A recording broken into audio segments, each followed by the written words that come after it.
We've got 3 more performers left. But we've got our special performer right now. We've got our guest of honor. We've got our going away person. I'll give you a hug. The person you're all here to see, Barrett Goldsmith.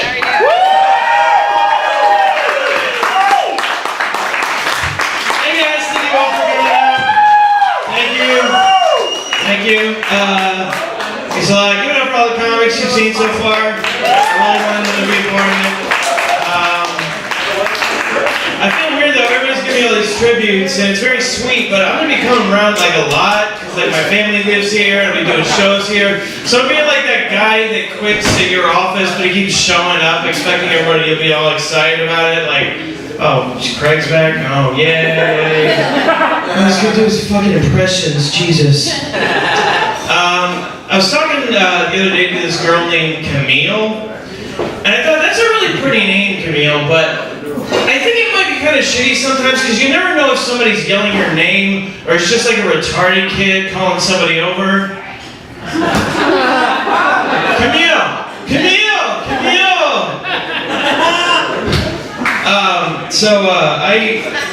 I like making prank calls, but I think most people who make prank calls are kind of dicks, but I like making prank calls to like just make somebody's day better, just to make things more interesting. I think like animal control people have a really shitty time of it because they just listen to like dogs being stray or whatever, like fucking raccoons overturning garbage cans.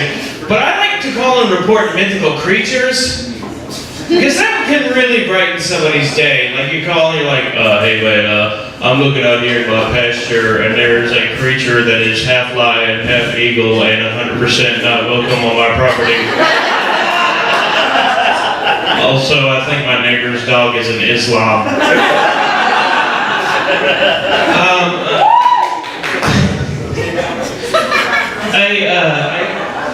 Here's the thing, I've learned this over the last few years. Don't take advice from anybody who's way more talented at that thing than you are. And here's an example.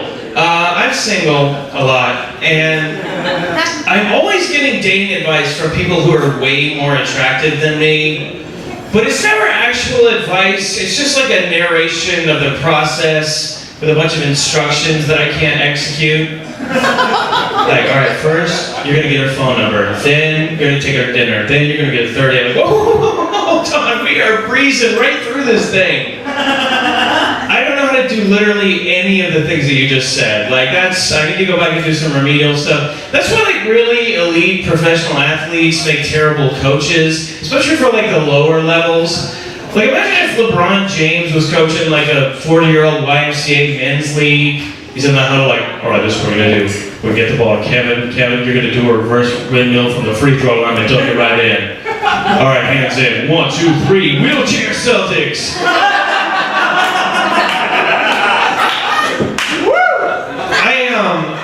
The thing is, I have a really hard time approaching girls because I get really nervous and scared. So I get the other day was like, I think you have a fear of rejection.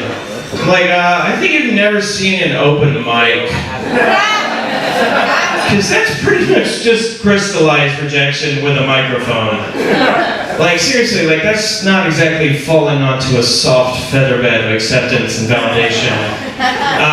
No, my fear is that people are going to think I'm creepy. Because I always hear girls talk about creepy guys, and they always sing the word creepy like it's a little jingle. Like, oh my god, I was talking to this guy the other day. Creepy. And that gets in my head and it kind of psychs me out. So like, if I do get the courage to talk to a girl, like, I just like freeze up right in the middle of my opening line and just end up looking way more creepy. Like, hey, what are you...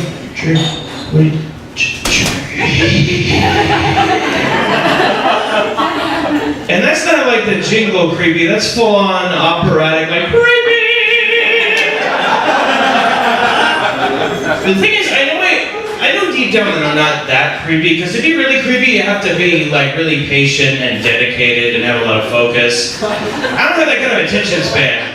Like, if I had the kind of skills that you need to be a stalker, I'd have a job. You know, like I'd be in an interview and the HR guy would be like, all right, okay, it says your skills are attention to detail, good. Self-sufficiency, we like that, and heavy mouth breathing. Welcome aboard. Another reason I don't think I can be a stalker is that I feel like I'm too outgoing and friendly. I could just lurk in the shadows and watch somebody. You have to go talk to them and be nice and helpful, do small talk, just go to somebody's house hi, you don't know me, but I was going through your garbage and you can recycle a lot more than you are right now. Because they take glass now. Ooh, also you can put it all in the same bin, which saves a lot of time, because I gotta tell you, the hours for a stalker are all of them. And I also have to say, you look way better in person than you do on Telescope. No, seriously, it's like night and day. But mostly night. I'm very fascinated by religion in a kind of Jane Goodall, Christians in the Mist kind of way. And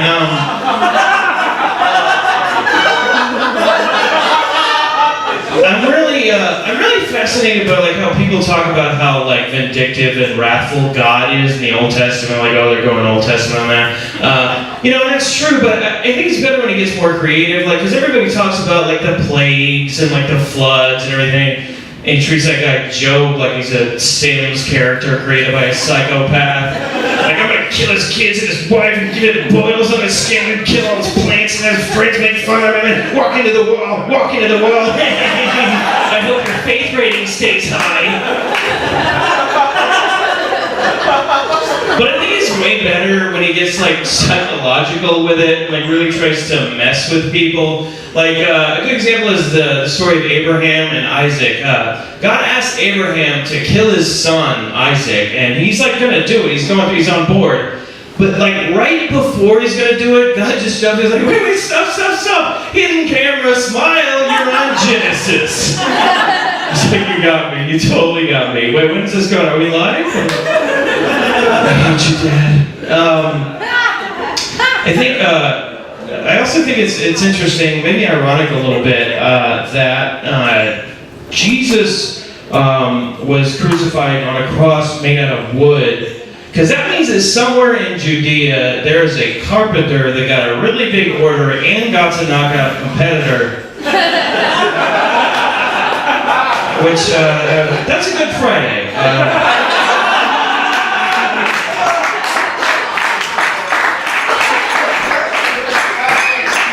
He goes into his wife, he's hey, Pontius Pilate just called, and guess who just got his first government contract? This Jew. Yeah, I know, Jesus was winning all the bids, but he kind of lost this one. No, and we don't even have to deliver it, because they said, his cross to bear, or something like that. Then a few days later, gets a call, it was huh? What do you mean it didn't take? Who is risen? He is, capital E. Oh, I am so screwed.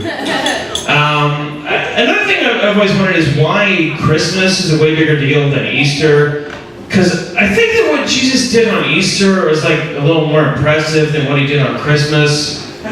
Because I think we should probably celebrate the fact that he died from our sins and then rose from the grave. Not that he's a Capricorn. I think a few more people have had birthdays than they have had rebirthdays. Because Jesus seems like the type of guy that wouldn't want you to make a big deal out of his birthday. He's kind of humble or whatever. But we treat Christmas like we're throwing a big, super sweet 16 party for a rich teenager. Okay guys, I want you to start celebrating it in November.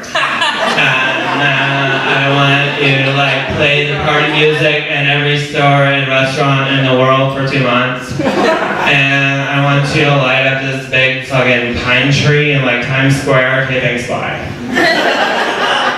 And another thing is that you can tell that Christmas is not as cool because of the Christmas carols that are actually based on the nativity. They're silent night, Jesus is born, people are giving him presents. It's really boring. But Easter songs would be really exciting and they just write themselves. You'd open up the door and there's all these carolers there and they're Jesus was dead, but turns out he's not dead. Judas killed himself, but he stayed dead. And now he's licking Satan's taint, but that's what Dante said. Easter. That's stupid. that's almost about it for me. But I'm gonna close on this one. It's kind of an old one. I added keep going. Yeah, this is going so well. Okay, here's one. I always go to my friend's house, and he's British, and he's always watching soccer, like the BBC games. Here's the thing about the soccer in the English realm. The announcers there are nuts. Because they're not like objective like American sports announcers. They're just drunk soccer hooligans who broke into the booth. And they get really passionate. They just go crazy. Like a guy like misses a kick, they're like, oh, that was a terrible miss. He'll be kicking himself after that one. And I hope he kicks himself to death because he is useless. He has literally no redeeming qualities as a player or a person. He is a disgrace to himself, his family, and the entire human race. God is actually regretting not having rested on the 6th day as well, instead of wasting a perfectly good Saturday on creating this race that would eventually come this malignant tumor of a man. What do you think, Andy? Oh, he's a fucking cunt. But then like 10 minutes later, like the same guy scores. Like, oh, he is positively jubilant as well. He should be because he is a hero among men. He is an amazing footballing virtuoso of staggering genius who personifies the platonic ideal of the perfect human form. The angels who sing his praises do not do him justice. What do you think, Annie? Oh, can't. It seems my colleague Annie Gray has passed out from one too many pints of Jameson, it would seem. And the score is now 1-0 here in the 6 to 8-year-old division of the Pasadena Youth League. That's all the comedy I want to do.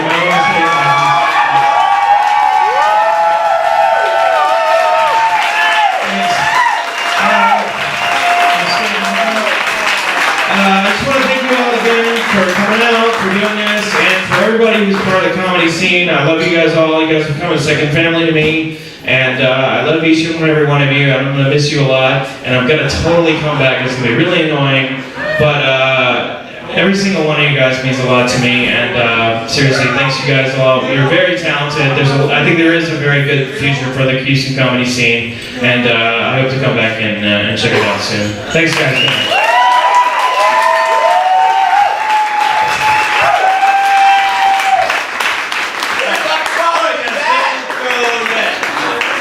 This next guy